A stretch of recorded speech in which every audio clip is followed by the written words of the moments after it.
Muy buenas tardes amigos, yo soy Manuel Alejandro en su canal Experiencias de la Vida. Un saludo para toda la comunidad de Experiencias de la Vida. Quiero agradecerles, somos 100 nuevos integrantes de esta comunidad, la cual sigue creciendo. Agradecerles también por sus likes, sus comentarios, todos positivos, les agradezco bastante. Estuve leyendo ahí algunos comentarios referentes a los problemas que tuve del audio. Ya lo solucioné, así que creo que ahora sí me van a poder escuchar claro y nítido. También veo que algunas historias de algunas películas han sido de mucho agrado a muchos de ustedes. Eso me hace sentir muy bien para poder seguir avanzando. Como también al público en general, a los que nos ven por primera vez, o de repente algunos como a veces yo lo hago, ¿no? Veo el canal así, paso y me olvido de poner mi like, lo cual es muy importante. Así que amigos, suscríbanse al canal, dejen su like, compártanlo, aprieten la campanita para que puedan recibir informaciones sobre su canal. Y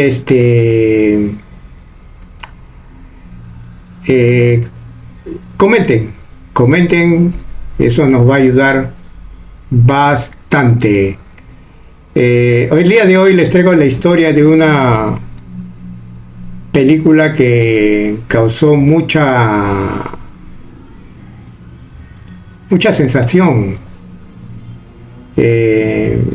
en diferentes edades. Fue una película muy atractiva. Estamos hablando del Señor de los Anillos. Una película muy bien elaborada, con bastantes efectos audiovisuales, muy interesante. Así que el día de hoy les voy a relatar la historia, cómo fue hecha o realizada esta película, quiénes fueron los integrantes, el tema de qué se trató, y así vamos a enterarnos de todas esas particularidades que tuvo esta película El Señor de los Anillos, que tuvo creo que parte 1, 2 y 3, si no me equivoco. También quiero saludar a la comunidad peruana allá en los Estados Unidos, especialmente a los que se encuentran en Maryland y Virginia, como también a la gran comunidad peruana en New Jersey. Un abrazo para todos ellos, espero que se encuentren bien. Sé que en estos momentos algunos están pasando por momentos críticos debido a los cambios en la política, pero no hay que claudicar, amigos, hay que seguir luchando por un futuro mejor. Como también acá en Lima, saludar a mis amigos, en especial a mis hermanos Carlos Fernández y Enrique Aguilar, ¿no? Siempre recordando a nuestro hermano que le tocó partir, Tulio Mundaca Iturregui. Siempre te tenemos presente, gran amigo. Como también a mis ex compañeros del Jurado Nacional de Elecciones, un saludo para todos ellos. A la 30 promoción del Colegio Claretiano, tengo grandes amigos ahí, como también tengo grandes amigos en la 31 promoción del Colegio Claretiano. siempre tenemos oportunidades, aunque últimamente les he estado fallando a raíz de que no estuve en el país. En esta última oportunidad hubo una reunión para celebrar mi retorno al país, pero justo en esos días vino mi hija, estuvo con mi nieto, así que no pude asistir, pero en la próxima les comento, amigos, que voy a estar presente. Bueno, dejando los saludos de lado, quiero también de que pronto ya vamos a tener nuestra primer símbolo del canal, que va a ser una mascota, la cual la vamos a tener pronto por acá.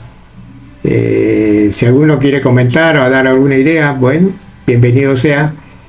Pero lo más importante es el contenido del canal. Vamos a seguir elaborando el relato sobre las grandes películas, las que han sido más taquilleras en todo este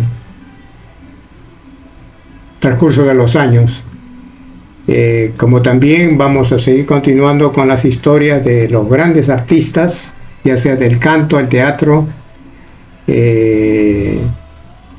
Vamos a seguir enterándonos de su largo historial artístico, como también vamos a comenzar a relatarle las historias de las grandes canciones de habla hispana. Comencemos por ello, como hay grandes canciones también en inglés que han sido muy escuchadas, ya sea por nosotros en nuestra juventud. Vamos a relatarle la historia de cada una de ellas, cómo fueron, quiénes fueron los autores, quién puso la música, y así la historia de cada una de ellas. Así que bueno, eso es lo que les tengo para lo que queda del resto del año. Espero que les agrade. Y bueno, los dejo, amigos. El día de hoy no tengo las acostumbradas reflexiones. En el próximo video les prometo traerle algunas, porque sé que es del agrado de muchos de ustedes. Ok, amigos, los dejo. Cuídense bastante y nos vemos en el siguiente video. No se olviden, no dejen de suscribirse a este canal. Bye bye.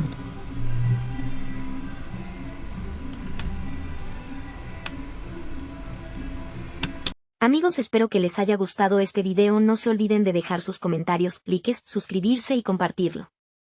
La trilogía cinematográfica del Señor de los Anillos, basada en la novela homónima del escritor británico J.R.R. Tolkien, comprende 3 películas épicas de fantasía, acción y aventuras: El Señor de los Anillos, La Comunidad del Anillo, 2001, El Señor de los Anillos, Las Dos Torres, 2002, y El Señor de los Anillos, El Retorno del Rey, 2003.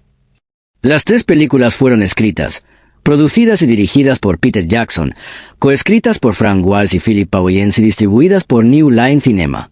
Considerado como uno de los mayores proyectos cinematográficos alguna vez acometidos, con una recaudación global de más de 2.900 millones de dólares, el proyecto completo duró 8 años, con la filmación simultánea de las 3 películas y rodadas enteramente en la tierra natal de Jackson, Nueva Zelanda. Aún con algunas variaciones, la trilogía se ciñe en líneas generales a la trama principal de la novela sobre la que se basa. Ambientada en el ficticio mundo de la Tierra Media, sigue las aventuras del hobbit Frodo Bolsón y sus compañeros en su misión de destruir el Anillo Único y asegurar así la aniquilación del Señor Oscuro, Sauron. Sin embargo, esa comunidad se rompe y Frodo continúa la aventura junto a su fiel compañero Sam y el traicionero Gollum. Por otro lado, el mago Gandalf y Aragorn, heredero en el exilio del trono de Gondor, se unen y lideran a los pueblos libres de la Tierra Media durante varias batallas contra las fuerzas del mal. La trilogía cosechó un gran éxito de taquilla. Las películas alcanzaron, respectivamente, los puestos 26º, 19º y 6º entre las más taquilleras de la historia. También fueron aclamadas por la crítica, al obtener un total de 17 premios Oscar, 10 premios BAFTA y 4 premios Globo de Oro, así como amplias alabanzas hacia el reparto y las innovaciones en lo referente a efectos especiales digitales. Cada película de la trilogía fue reeditada como versión extendida, lanzada un año después del lanzamiento en DVD de la versión proyectada en las salas de cine. Antecedentes.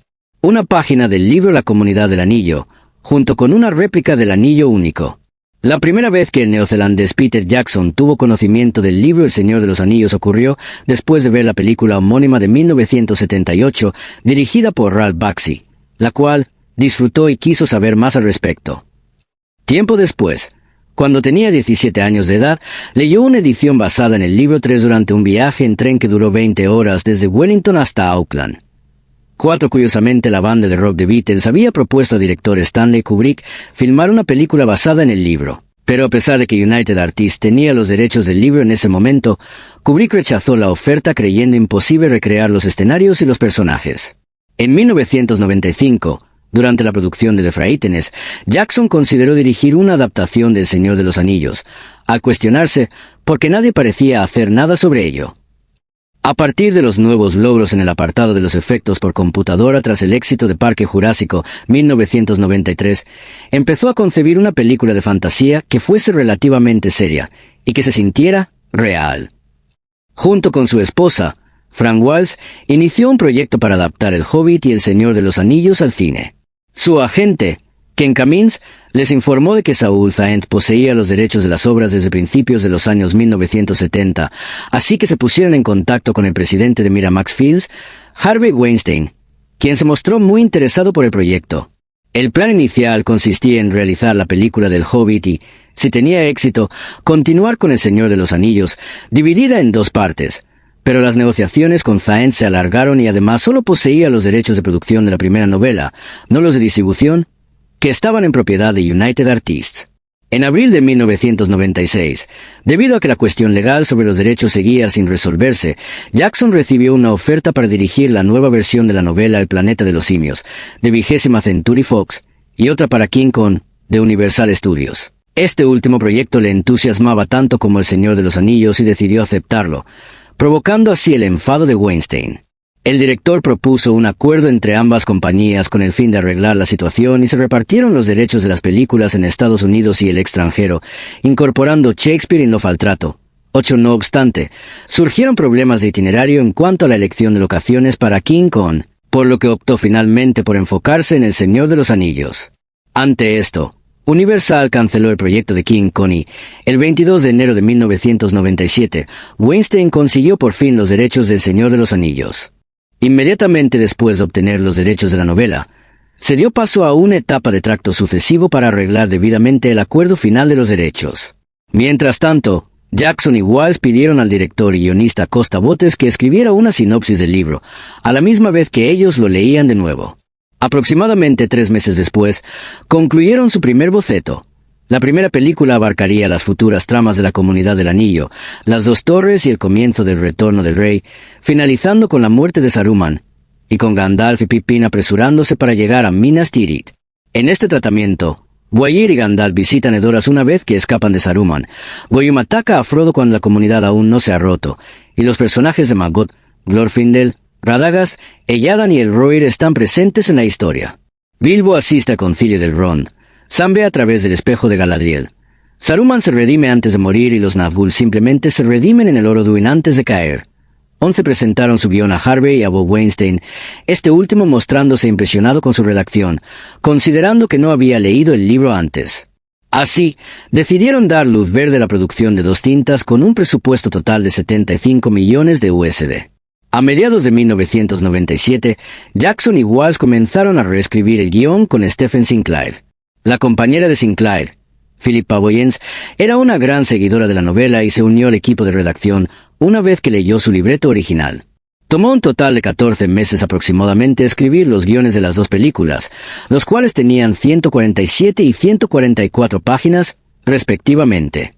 Sinclair abandonó el proyecto poco después, debido a otros compromisos cinematográficos. Entre las modificaciones en los nuevos guiones se hallaba la escena donde Sam es atrapado mientras espía a Gandalf y Frodo, por lo cual es obligado a ir con este último. Como ocurre en la novela, en vez de que Sam, Merry y Pippin se enteren por su cuenta del anillo único y voluntariamente decidan ir. Asimismo, Denethor acudía al concilio acompañado de su hijo Boromir. Arwen rescataba a Frodo y mataba al Señor de los Nazgûl, mientras que la escena de acción donde aparece un troll en una caverna era distinta. Los problemas se presentaron cuando el productor Marty Katz fue enviado a Nueva Zelanda.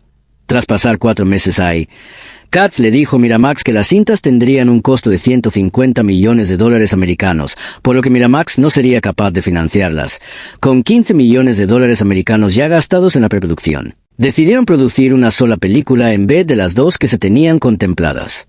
El 17 de junio de 1998, Bob Weinstein presentó el libreto de una versión cinematográfica de 2 horas del Señor de los Anillos. Sugirió eliminar Bree, la batalla del abismo de Helm y Saruman, fusionar Rohan y Gondor, reducir Rivendell y Moria, incorporar en la secuencia donde Merry y Pippin son secuestrados por Uruk-hai para prevenir esto último, y cambios en las relaciones entre los personajes, destacando Eowyn como hermana de Boromir. Jackson se opuso a la idea de recortar la mitad de las cosas buenas del guión, a lo que Miramax declaró que cualquier guión o trabajo completado por Beta Works opera de su propiedad. Jackson recorrió entonces los estudios de Hollywood en busca de una nueva productora durante 4 semanas, mostrando un vídeo de 35 minutos de su trabajo, hasta encontrarse con Mark Ordesky, un viejo amigo que trabajaba en New Line Cinema y que le consiguió una reunión con su presidente, Robert Saye. 13 Saye miró el vídeo y le preguntó a Jackson por qué proponían 2 películas cuando la novela había sido publicada en 3 partes. Su idea era producir una trilogía. A partir de entonces, Jackson, Walsh y Boyens comenzaron a escribir 3 nuevos libretos para la trilogía. La concepción de una trilogía cinematográfica garantizó a los guionistas una mayor libertad creativa, aunque Jackson, Walsh y Boyens tuvieron que reestructurar su guión. Al final, las 3 adaptaciones no correspondían exactamente con los 3 volúmenes de la trilogía y constituían en cambio una adaptación de 3 partes del material original. Jackson tomó un enfoque más cronológico de la historia en comparación con la de Tolkien. La búsqueda de Frodo pasó a ser el tema central de la trilogía de filmes, mientras que Aragorn serviría como eje secundario y varias escenas que no contribuían directamente a esos 2 hilos argumentales se suprimieron. En el proceso, se procuró que el guión guardara conclusiones satisfactorias, asegurándose que la revelación de la historia de los personajes y los sucesos no alteraran el ritmo de la cinta. Tras incorporar nuevas secuencias, el trío expandió elementos que Tolkien había mantenido ambiguos en su novela, tales como las batallas y las criaturas. Aún en pleno rodaje, los guiones continuaron modificándose de forma constante, en parte debido a las contribuciones del elenco, que buscaba explorar más a fondo sus personajes. Uno de los cambios más notables en el libreto original fue el personaje de Arwen, que originalmente se planeó que actuara como una princesa guerrera.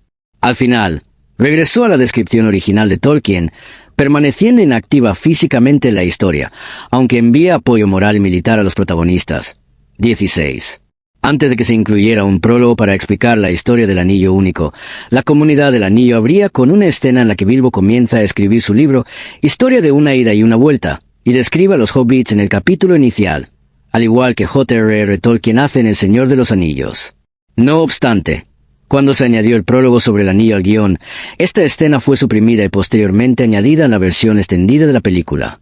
La ausencia de varios personajes, como Tom Bombadil y el viejo hombre Sauce, se debió a su poco o nulo aporte a la trama principal de las películas, el viaje de Frodo a Mordor para destruir el anillo.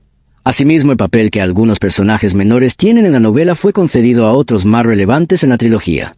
Tal es el caso de la Compañía Gris, formada por Elladan, Elrohir, Albarad y 30 Montaraces, quienes en la novela retransmiten a Aragorn un mensaje del Ron durante el acantonamiento de Rohan y en la trilogía es el mismo quien se lo comunica. Jackson, Walsh y Boyens aprovecharon además la presencia del elfo junto a Aragorn para que le entregaran Narsil, cuya reforja fue aplazada hasta el retorno del rey para dar a la escena una mayor importancia. 18 con el fin de aumentar la presencia de Arwen y así mantener la conexión amorosa entre ella y Aragorn. Los guionistas decidieron que reemplazar a Glorfindel y la incluyeron en otras escenas, como Lolorien o la batalla del abismo de Helm. No obstante, durante el rodaje se filtró información en Internet sobre estos cambios y los fanáticos se alzaron en contra de ellos, lo que obligó a los guionistas a modificar el libreto y a suprimir las apariciones del personaje en Lolorien y Cuernavilla.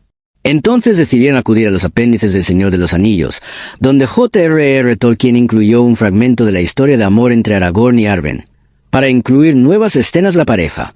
Por otro lado, crearon al personaje de Lurthe exclusivamente para la Comunidad del Anillo debido a la ausencia de villanos móviles y para dar mayor fuerza a la escena donde Boromir muere, pasando a ser su asesino y no un Uruk-hai anónimo. La defensa de Rorke's Drift, por Alphonse de Neuville, 1880. Recreada en la película Zulu, 1964, donde 140 soldados británicos se enfrentaron a unos 4.000 guerreros zulúes. Sirvió como inspiración a Peter Jackson para crear la Batalla del Abismo de Helm 19. El libreto de la segunda película fue considerado por los guionistas como el más difícil de elaborar debido a que sigue 3 líneas argumentales diferentes. New Line quería un prólogo que recordara lo ocurrido en la Comunidad del Anillo, pero Jackson, Walsh y Boyen se negaron para evitar un exceso de información y decidieron incluir la lucha entre Gandalf y el Balrog en Moria, que estaba pensada desde los guiones iniciales como una escena mucho más extensa y que había sido rechazada debido al alto presupuesto que suponían sus efectos especiales. La inclusión de ella la araña en las 2 torres fue descartada desde el principio para evitar su coincidencia en pantalla con el clímax del Abismo de Helm.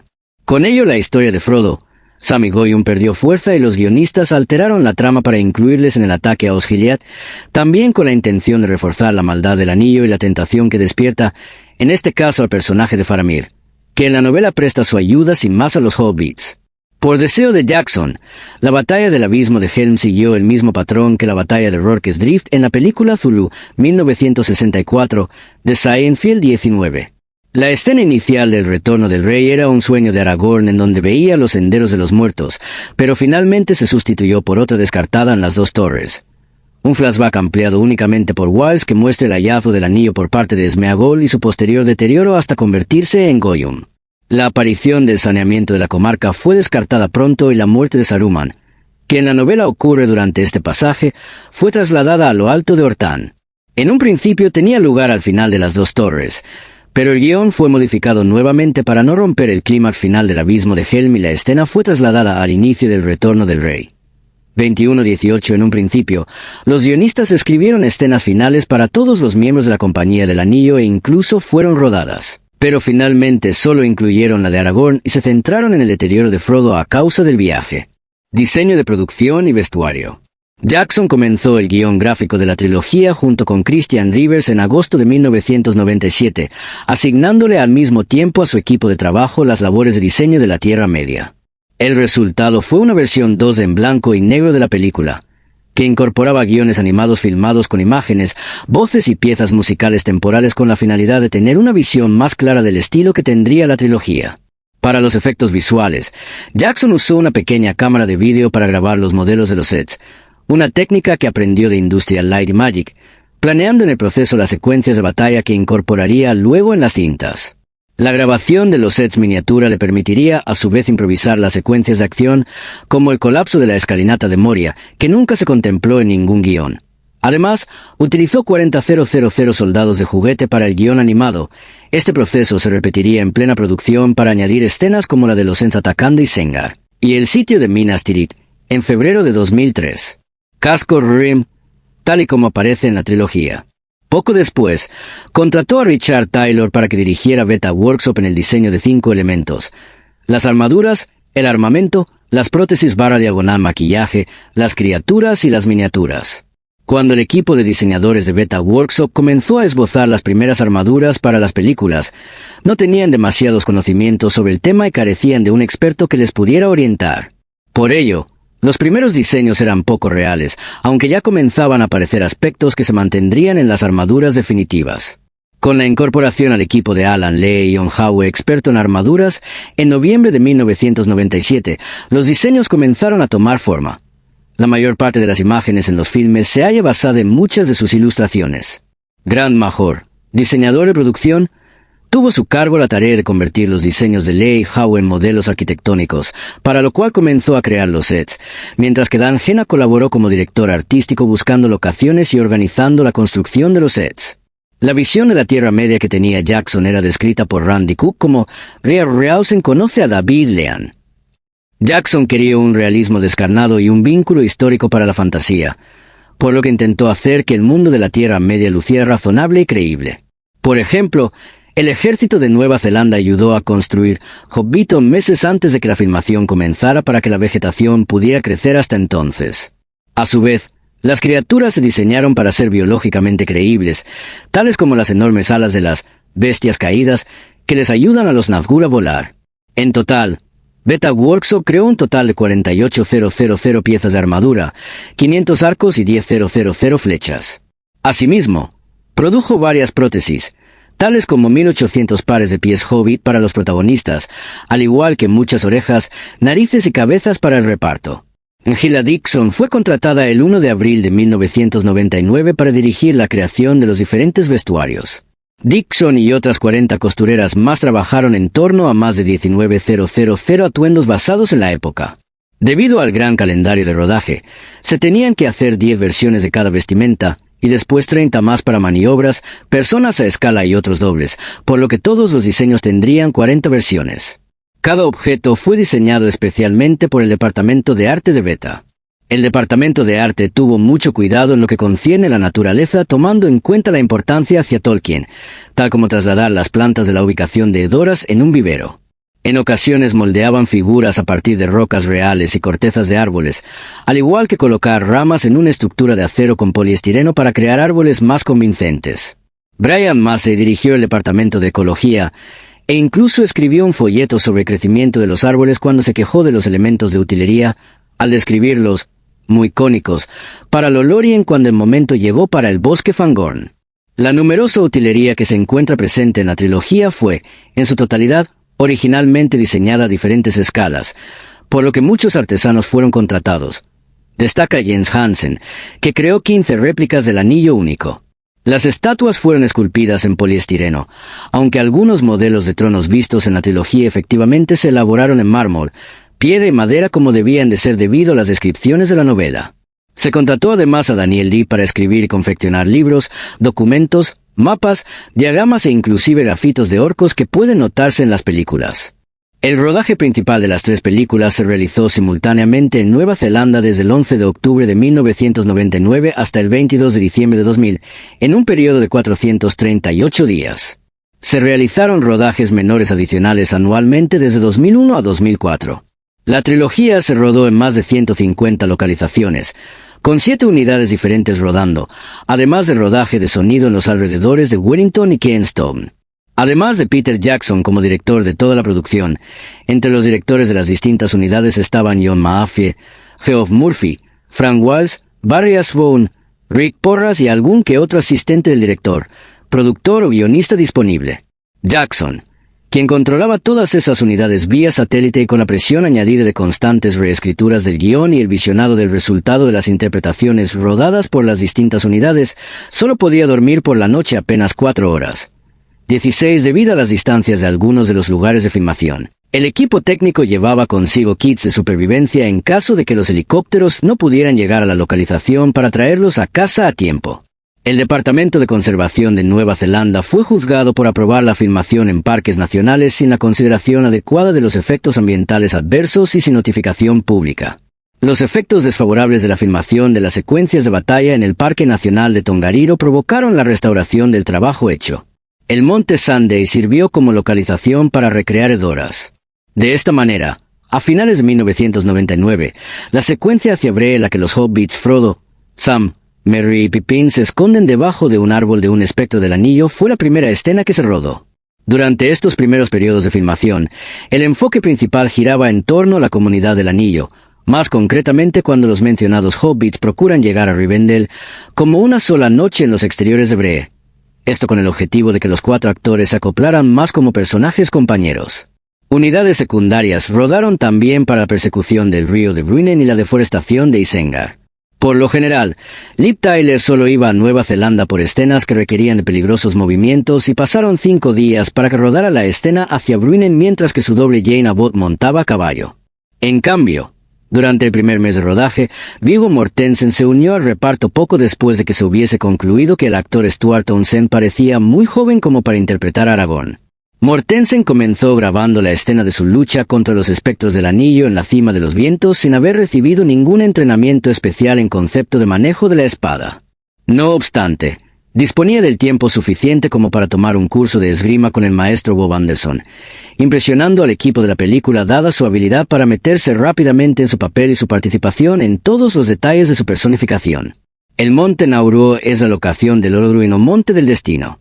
Sean Bean empezó a realizar sus respectivas tomas en noviembre de 1999 para la mayoría de sus escenas. En ese mes el equipo de rodaje focalizó su trabajo en la batalla de Amon Hen. Pese a que se filmaba más para la comunidad del Anillo, las inundaciones en Kenstove obligaron a la producción a grabar los interiores de montañas del Retorno del Rey en los que participan Elijah Wood y Sean Astin, 16 por su parte. Tras un descanso en Navidad, Ian Mezekien se unió al rodaje el 17 de enero de 2000, justo cuando acababa de terminar su trabajo para X-Men. Mezekien no trabó amistad con los actores de los Hobbits sino hasta que el actor Christopher Lee comenzó a filmar en febrero, ya que por lo general trabajaba con su doble a escala. Rodar la secuencia del combate en los interiores de Hortan, con la ausencia de aire acondicionado, por la atmósfera y la pesadez tanto de las pelucas como de los atuendos, fue descrita por ambos intérpretes como fatal. La escena de los puertos grises, que toma lugar en el Retorno del Rey, se grabó en 3 ocasiones dados los malos enfoques de la cámara. Al momento en el que se filmaba en los exteriores de Hobbiton y Rivendell en el parque Kaitoke tras la llegada de Ian en las llanuras de Rohan realizaban sus escenas Mortensen, Orlando Bloom y John Rhys Davies para la persecución de los Uruks, evento que en la novela se describía sobre amplias praderas. Sin embargo, debido a que en Nueva Zelanda no hay praderas, el equipo finalmente accedió a la reserva de Paul Boone, en Otago. Durante el rodaje los 3 actores principales se lesionaron. Viggo Mortensen se rompió los dedos de un pie al dar una patada a un casco de Uruk, Orlando Bloom se fracturó una costilla al caerse de su caballo, y Brett Beatty, doble de Gimli, se dislocó una rodilla. Posteriormente, dedicaron un mes de rodaje durante el día en el abismo de Helm y otros 3 meses durante la noche bajo la dirección de Maafie, en la cantera de Dry Creek fuera de Wellington. 16 fue entonces cuando la producción se vio la necesidad de agrandarse, mientras Wood y Astin rodaban escenas en el monte Ruapeu para Emin Muil y Orodruin. Asimismo, el 13 de abril de 2000 Andy Serkis formó parte de la producción, instante en el que se filmaron las escenas del prólogo de la primera película, así como la batalla de la Puerta Negra 28 misma, cuyo rodaje se situó en un antiguo campo de minas en el desierto de Rangipo y en la que varios soldados sirvieron de extras. La mencionada escena del prólogo ocasionó conflictos al momento de preproducción, pues inicialmente se ideó con el propósito de que en el primer filme Gandalf no dedicara más tiempo en contar la historia que el prólogo presentaría. 12 tras el regreso de Sean Bean, el reparto de la comunidad procedió al rodaje de la etapa desarrollada en Moria. En junio del mismo año se filmó lo sucedido en los Senderos de los Muertos, entre muchos lugares, 36 después de diversas escenas. Los meses de agosto y septiembre fueron aprovechados en lo que respecta a todo lo relacionado con Isengard, además de que en octubre se montaron los exteriores de Edoras. La escena que concluyó el proceso de filmación es la reacción de los 4 hobbits de la población de Minas Tirith, inclinándose ante esta música. La Orquesta Filarmónica de Londres en un concierto de la música del Señor de los Anillos en 2009. Howard Shore compuso la música de la trilogía. Fue contratado en agosto de 2000 visitó el lugar de rodaje, además de concebir el montaje de la primera y tercera película. 38 en la música, resulta notable como Shore incluyó una gran cantidad de motivos con el objetivo de caracterizar a personajes, culturas y diversos escenarios, ya sea, como ejemplo, para los hobbits o al igual que para la comarca. Aunque para la primera película se había grabado parte de su banda sonora en Wellington, prácticamente toda la banda sonora de la trilogía se grabó en el ayuntamiento de Watford, en Inglaterra, y se mezcló en los estudios Abbey Road. Asimismo, Jackson calculó en asesorar la realización de la banda sonora por un ciclo de 6 semanas cada año en Londres. Para las 2 torres, empero, permaneció en la ciudad durante 12 semanas. Durante su estancia allí, al ser un aficionado a la banda británica de Beatles, Jackson se fotografió a manera de homenaje en el célebre Paso de Cebra. La banda sonora es principalmente interpretada por la Orquesta Filarmónica de Londres y muchos artistas como Ben del Maestro, Enya, René Fleming, Sir James Galway y Annie Lennox participaron. Incluso los actores Billy Boyd, Viggo Mortensen, Liv Tyler, Miranda Otto, las 2 últimas en escenas de la versión extendida, y el director Peter Jackson, en un sonido de gong en la segunda película, contribuyeron también. Frank Walsh y Philip Pavoyens también escribieron las letras para varias músicas y canciones, las cuales David Salo tradujo a los lenguajes de Tolkien. La canción final de la tercera película, Into the West, fue un tributo a un joven cineasta amigo de Jackson y Walsh llamado Cameron Duncan, que murió de cáncer en 2003. Shaw compuso un tema principal para la Comunidad del Anillo en vez de distintos temas para cada personaje, y su fortaleza y debilidad en el volumen se representan a raíz de ciertos puntos de la trilogía. Además de eso, se compusieron temas individuales para representar cada cultura. Adicionalmente, el monto de música al que Shaw se vio obligado a escribir cada día para la tercera película se incrementó dramáticamente a alrededor de 7 minutos. Cada una de las 3 películas tuvo un año completo de postproducción antes de sus respectivos estrenos en diciembre de 2001, 2002 y 2003, terminando en octubre o noviembre del año correspondiente. Tras ello, el equipo se ponía a trabajar inmediatamente en la siguiente película. En los últimos meses de cada uno de esos periodos, Jackson se mudaba a Londres para supervisar la grabación de la banda sonora y continuar el montaje, mientras seguían las discusiones con el hotel de Dorchester por ordenador y los efectos digitales por una conexión a Internet de banda ancha desde los Pinewood Studios.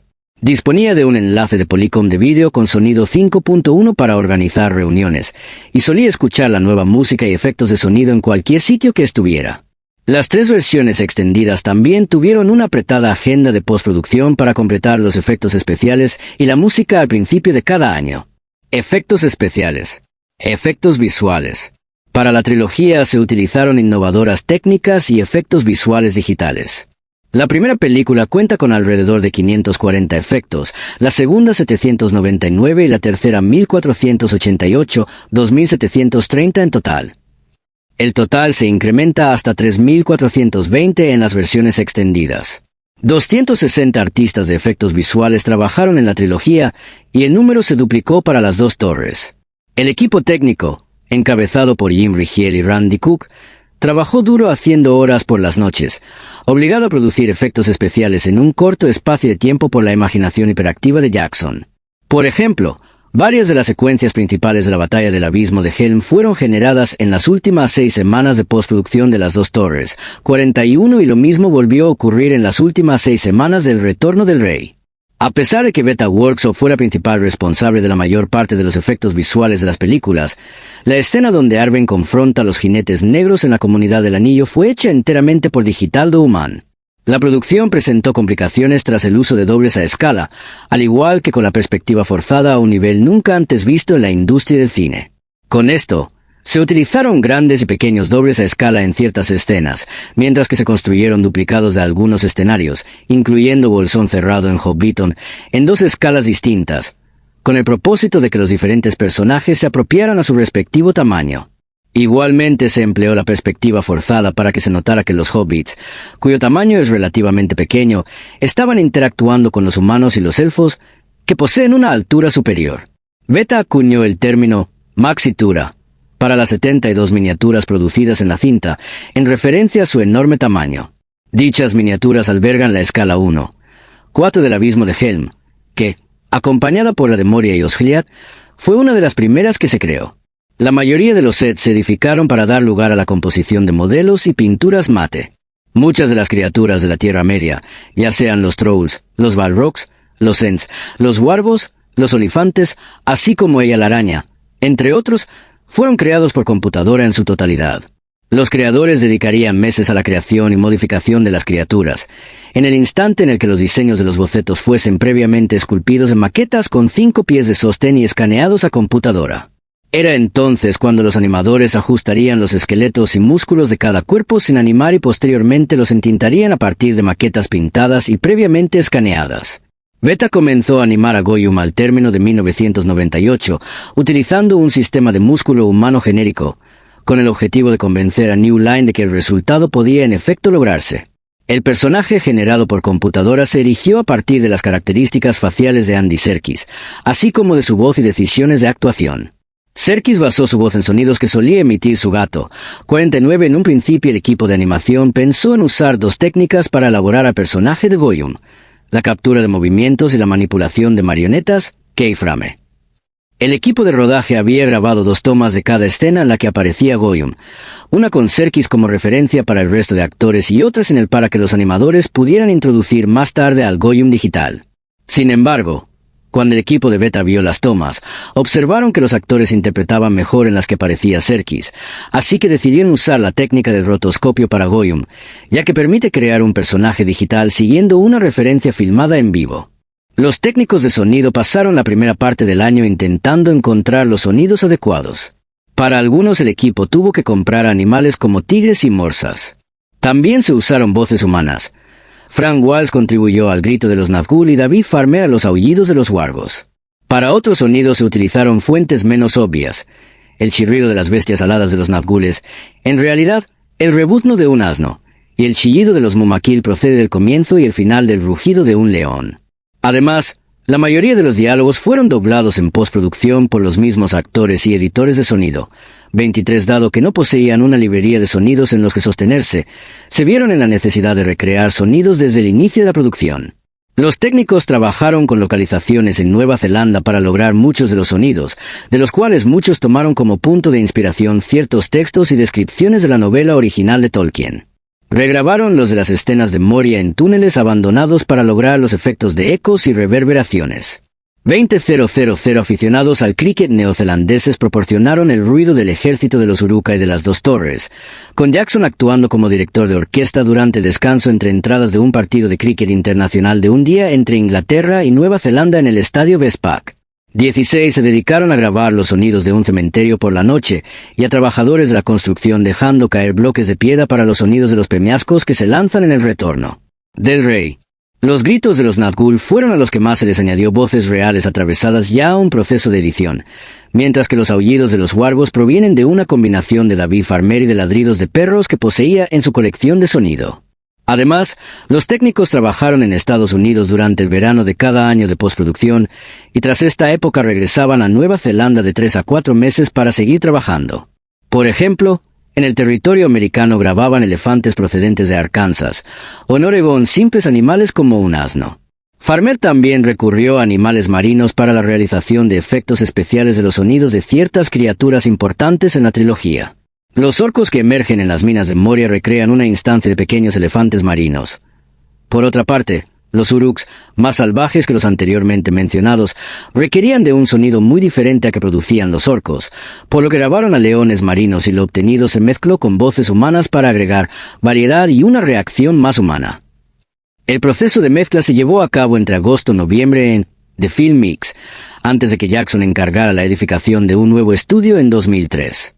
El nuevo edificio, sin embargo, no estuvo acabado para empezar la mezcla del Retorno del Rey.